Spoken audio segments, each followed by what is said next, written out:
Welcome to the Stateless Standard, where our golden torch illuminates the shadows the state would rather incinerate.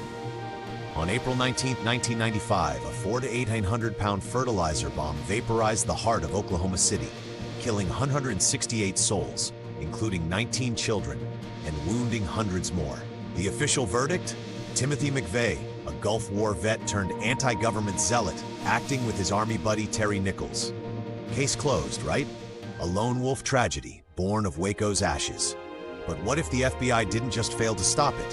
What if they helped script it?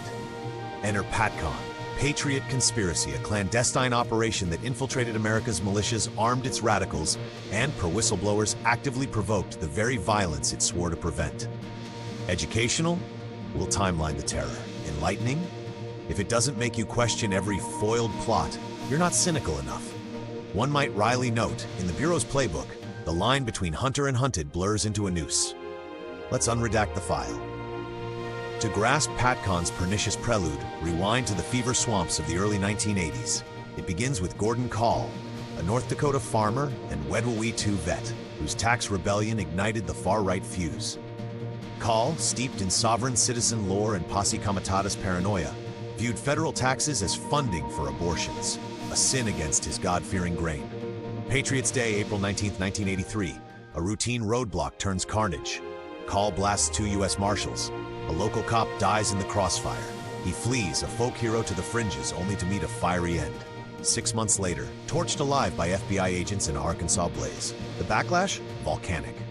At that summer's Aryan Nations Congress, Louis Beam, ex-KKK dragon turned digital warrior, thunders a declaration of war on Zog, the Zionist-occupied government. From these embers rises the Order, a white supremacist cadre, offshoot of Aryan nations, hell-bent on bank heists to bankroll revolution. They pull off $2.5 million in robberies, assassinate Jewish radio host Alan Berg with a machine gun forged by Randall Rader, CSA armorer, and plot more mayhem. The Covenant, Sword and Arm of the Lord, CSA, that Ozark preacher's paradise turned arms depot, supplies the sinews. Led by James Ellison, a self-proclaimed prophet with a taste for polygamy, CSA hosts skinheads, stockpiles Uzis, and even attempts to bomb the Murrah Federal Building in Oklahoma City. A dry run that fizzles when their charge detonates prematurely, wounding an innocent. Richard Snell, CSA triggerman, pulls the trigger on a state trooper in '83. He's executed exactly 1 year later, on April 19, 1984, Patriots Day again.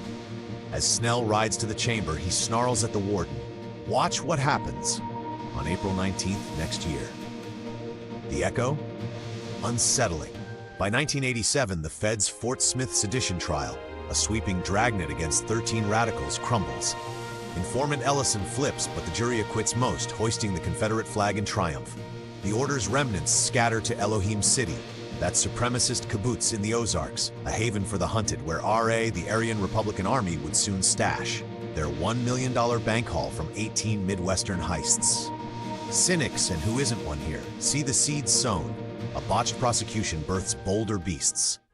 Enter PATCON, birthed in the late 1980s from the ashes of Fort Smith.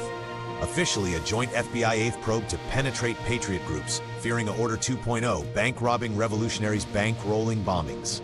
In practice, a Pandora's arsenal. The Bureau spins up VAM, Veterans Aryan Movement, a front stocked with undercover G-men like David Rossi, peddling Stinger missiles, night vision goggles, and tales of black market arms deals at gun shows nationwide.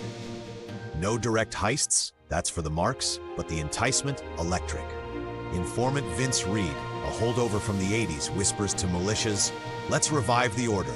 Hit banks, fund the fight." Declassified docs fret over Reed's zeal. His handler shrugs it off. Echoes of Fast and Furious? Precisely. Let the guns walk, track the terror. Except PATCON's walkers often vanished into the ether.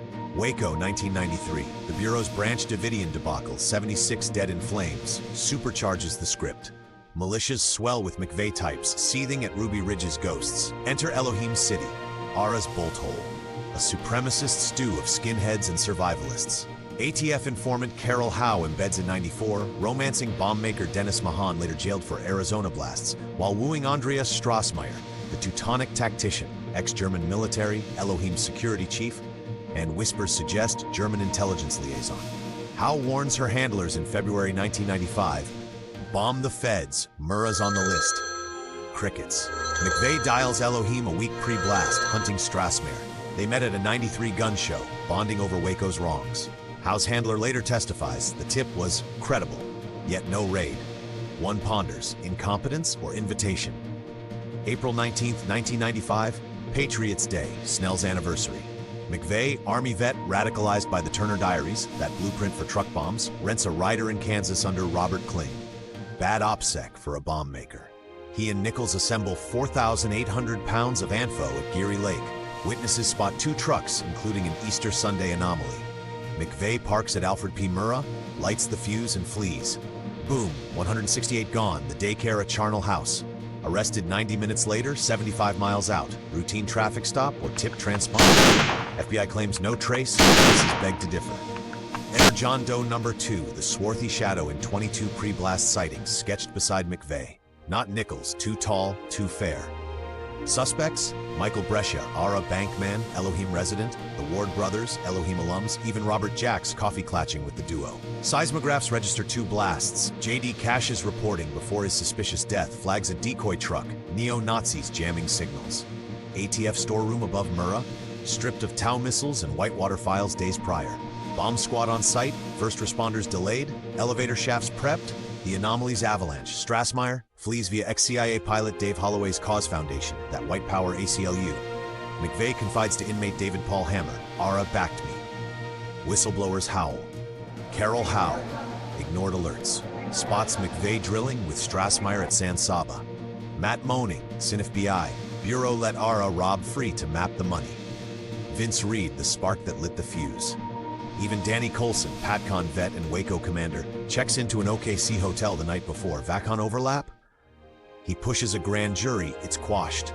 Declassified scraps via Trentadue's FOIA crusade. Avenging his brother's suicide in Fed custody, drip frustration, PATCON assets in Elohim proceed with caution. Caution or complicity? The infiltrated to the hilt yet never prosecuted, lest the house of cards collapse. The aftermath? A masterclass in misdirection. McVeigh executed in 01, Nichols' life in Supermax, the Lone Wolves legend locked in. John number 2, Vapor. Strassmeir, back in Germany, untouchable. Elohim post-blast, but the rot runs deeper. Aryan Nations plots Dallas Fed buildings. FBI foils it, or so they say. PATCON doesn't die at OKC, it morphs into NSM rallies staged by informants like Jeff Shope, Adam Waffen entrapments via Joshua Sutter, the Fed's Satanist string puller. Charlottesville, echoes of orchestrated outrage. 9/11 pivots the peril to Islam, the right's steam vents quietly. Cynics, torchbearers like us, see the symphony, provoke the fringes, arm the patsies, let the blast blame the boogeyman. Ruby Ridge Waco, wounds to widen the web. Fort Smith flop, fertilizer for the next crop. As Colson justifies in retirement, we needed the plot to prove the threat. Prove or propagate? The 168 ghosts, daycare dreams shattered. Demand better than this bureaucratic blood sport. One can't suppress a bitter laugh. In the land of the free, the FBI's favorite game is entrapment dressed as heroism. If PATCON's phantoms have you probing the official line, fan that golden torch. Subscribe to the Stateless Standard for weekly reckonings with the rigged realm. Comment: foiled plot or federal fuse? Sources below, from Trentadue's FOIAs to Cash's clips.